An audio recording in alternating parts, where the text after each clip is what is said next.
galera, sejam bem-vindos ao Sintaxe em Casa. Eu sou o professor Daniel Ribeiro e hoje eu vou falar para vocês sobre análise literária dos textos em prosa. Essa aula vai especificamente lá para os meus alunos do Colégio Esplanada, né?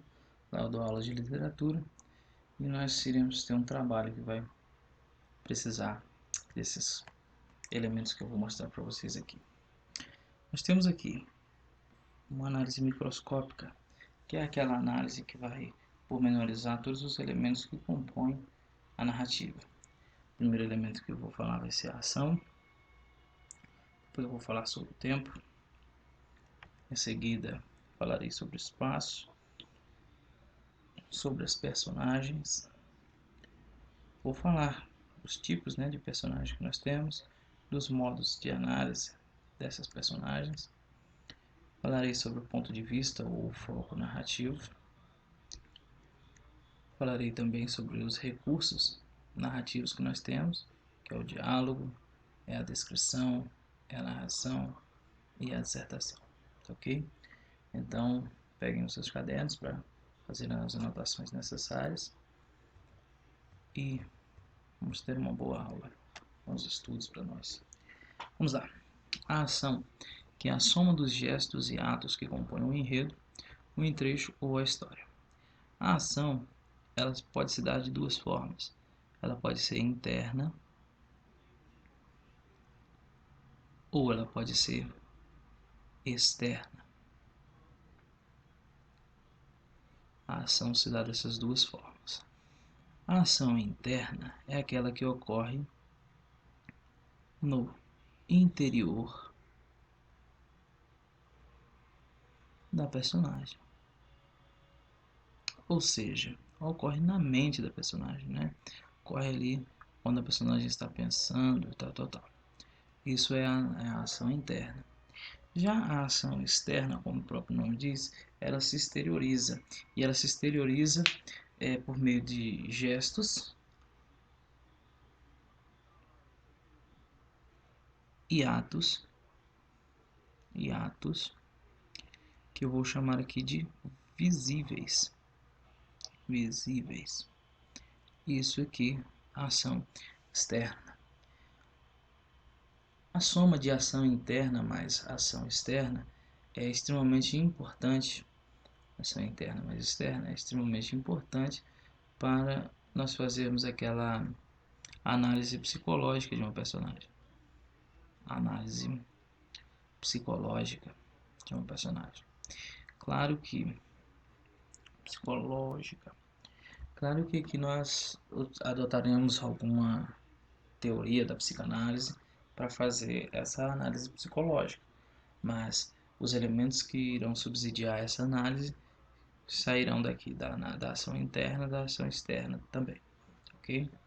Agora vamos falar sobre o tempo, pois é para ele que confluem os ingredientes da massa ficcional, desde o enredo até a linguagem, ou seja, os elementos que compõem ali o texto ficcional, eles estão intimamente ligados com o tempo. Eles têm a sua importância dada em relação ao tempo da história, ok? E existem assim 3 tipos de tempo. Os principais é o cronológico e o psicológico, mas também tem o tempo metafísico. Vou falar sobre o cronológico agora. O tempo cronológico é aquele tempo marcado. É o tempo marcado. Ele tem aquele antes e depois. Ele pode ser marcado por horas, pode ser marcado por datas, pode ser marcado por estações do ano, pode ser marcado pelo sol, entendeu?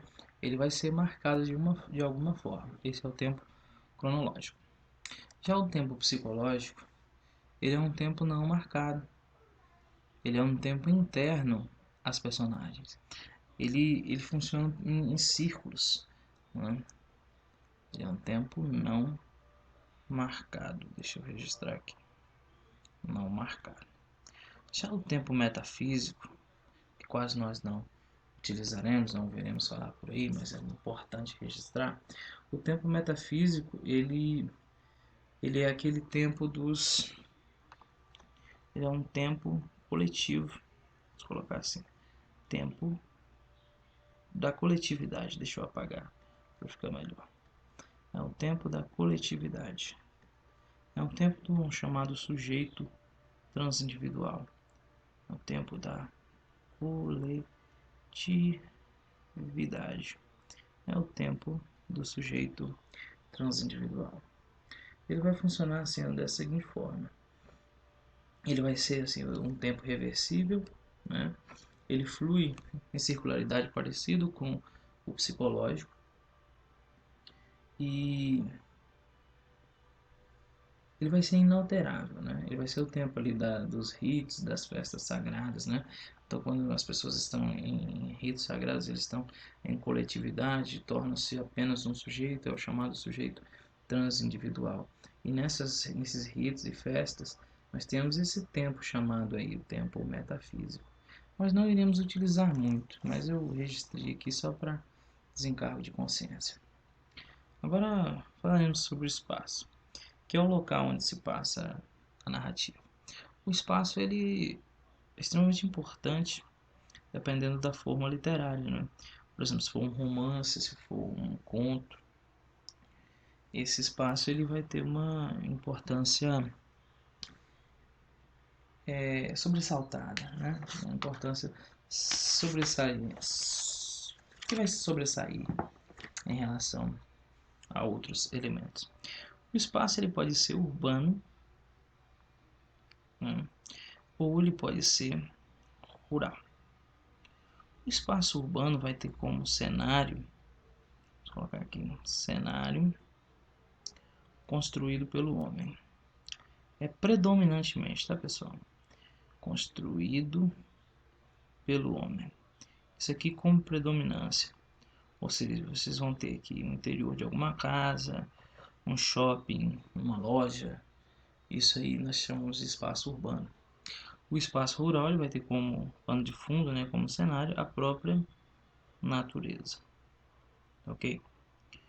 E por que eu digo que é importante nós analisarmos aqui o espaço?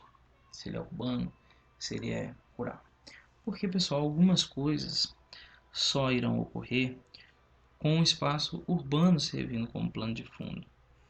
Por exemplo, lá no texto Este Amor Veio Pra Ficar, nós temos a personagem Cristina e ela sai com outra personagem chamada Rodrigo. E eles vão para um barzinho que fica na cidade de São Paulo. Se a história se passasse num ambiente rural, muito distante da cidade, ficaria muito difícil a Cristina ir para esse barzinho e voltar em tempo para casa sem que a mãe dela saiba.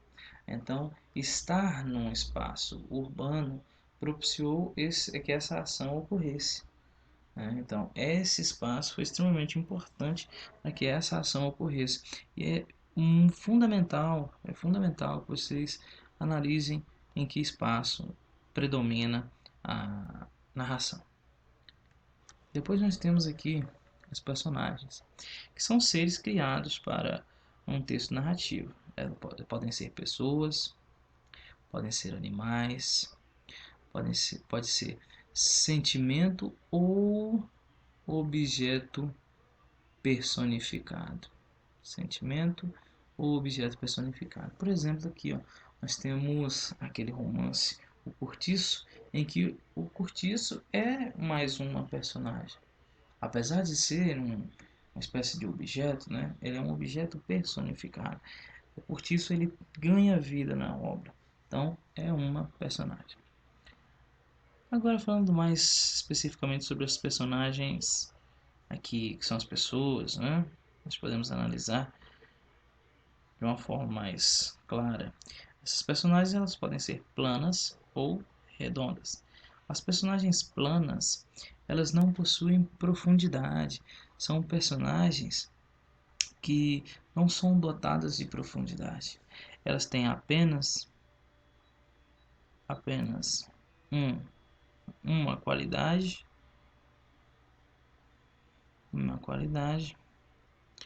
ou apenas, vou botar aqui, apenas um defeito. Quais são as personagens planas? Elas são caricaturas. Tem uma qualidade ou um defeito. Personagem plana, personagem caricata. Já as personagens redondas, não, elas são complexas, elas são dotadas de profundidade, elas têm múltiplas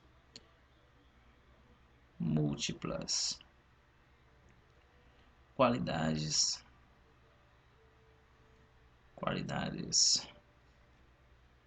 e defeitos. Múltiplas qualidades e múltiplos defeitos. Tranquilo? Esses são os personagens chamados personagens redondos. Personagens redondos. Tá ok? Tranquilo em relação a isso, né? Agora vamos falar sobre os modos de análise. Nós temos duas maneiras de analisar os personagens. Uma que é estaticamente, onde nós fazemos um recorte da personagem, né? Nós recortamos ela da obra e adotamos as características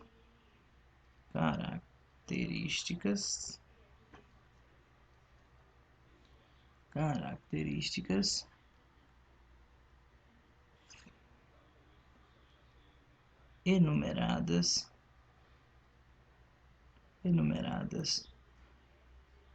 pelo escritor para essa personagem, né?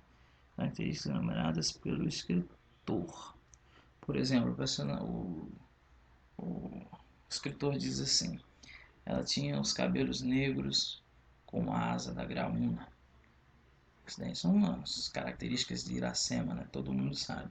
Mas é uma característica que foi falada pelo escritor. Ou seja, essa é uma análise estática da característica da Iracema. Beleza? Análise estática. Características enumeradas pelo escritor. Já a análise dinâmica, aquela que nós fazemos dinamicamente, nós desmontamos, né? Isso ocorre por meio da desmontagem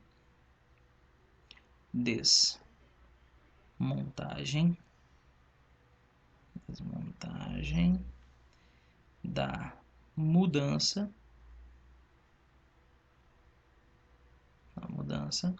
sofrida pela personagem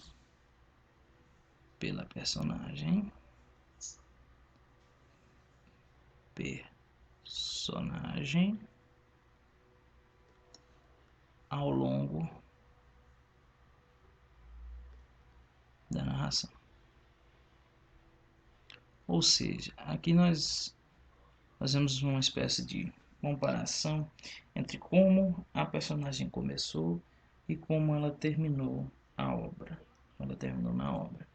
É uma desmontagem da mudança sofrida por essa personagem ao longo da narração. Tá ok?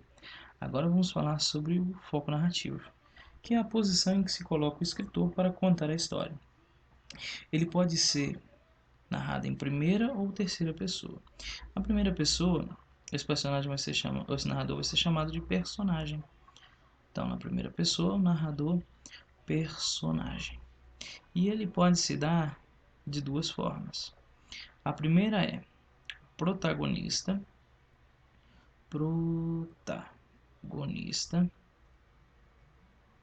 contando sua própria história.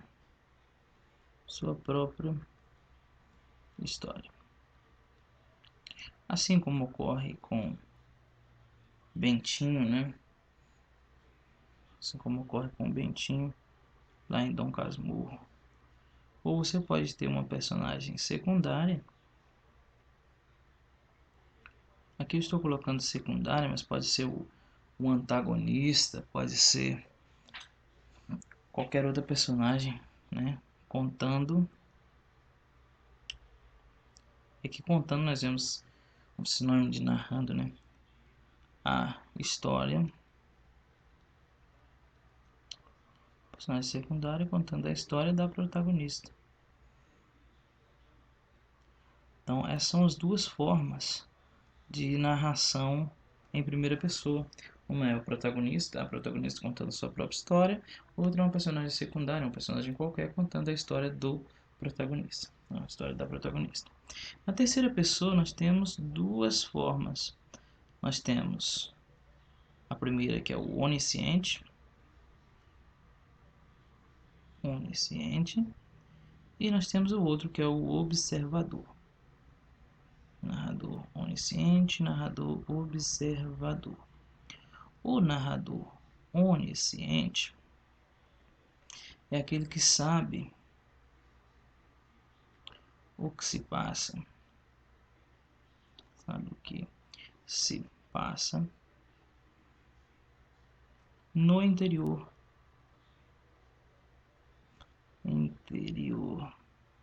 das personagens.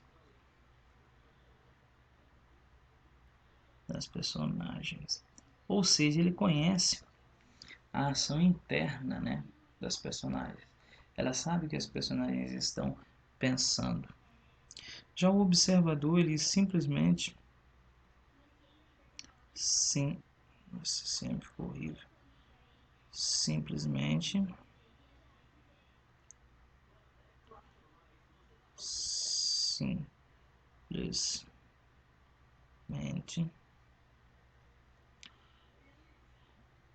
conta, e que como conta a gente sabe que a ideia narra os fatos a seu alcance. O narrador, o observador, ele não conhece o íntimo das personagens, ele não vê as ações internas, ele simplesmente vê as ações externas da personagem, ele não sabe o que as personagens estão pensando. Essa então é a diferença entre narrador onisciente e narrador observador. Só lembrando que nós devemos tomar muito cuidado quando a história for contada por um narrador em primeira pessoa, sendo que é a própria protagonista que está contando a sua história. Por quê? Porque ela pode estar dando simplesmente a visão dela dos fatos, ela não sabe o que se passa realmente na cabeça da terceira pessoa envolvida na história. Ela não sabe. Então, não dá para acreditar em tudo que ela diz. Por exemplo, como eu falei em Dom Casmurro, a gente não sabe se realmente a Capitu traiu o Bentinho, porque quem está contando a história é o Bentinho, e o Bentinho não tem a realidade dos fatos concretamente na sua mente lá, porque ele pensa que ocorreu, ele não tem a certeza. Então nós temos que tomar muito cuidado com o narrador em primeira pessoa, sendo o protagonista contando a sua própria história, tá ok?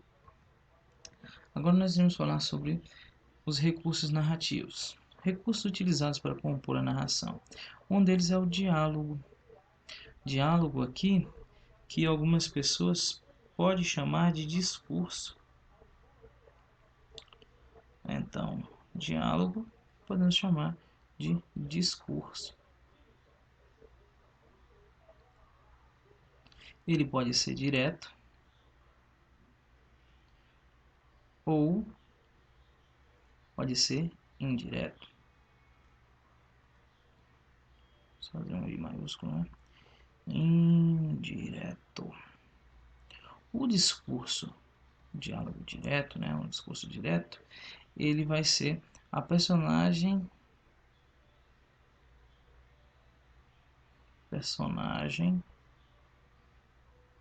falando por si.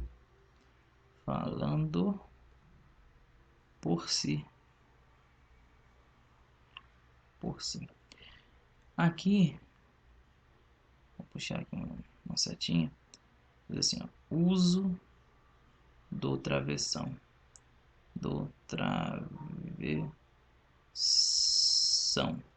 ok? E no indireto, o narrador fala pela personagem, pela personagem, ok? Aqui, pessoal, ainda nós temos o monólogo e o solilóquio. O que vai ocorrer, né? Isso não é tão importante não, mas eu vou falar ainda assim. O monólogo é quando a personagem está falando e ela tem um interlocutor. Esse é o monólogo. Somente ela fala, mas ela tem um interlocutor. Já o solilóquio, a personagem ela fala, mas não há um interlocutor. Ela fala sozinha, ela fala para si mesma. Então, monólogo ela fala, somente ela fala, mas tem um interlocutor, tem alguém que ouve. Já no solilóquio, ela não fala para ninguém. Ela fala para si mesma. Ela não fala para uma terceira pessoa, ela fala para si mesma, tá ok? Agora nós veremos aqui também a descrição, que é a enumeração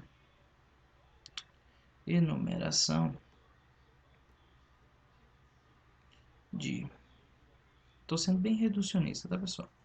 De objetos que compõem o cenário.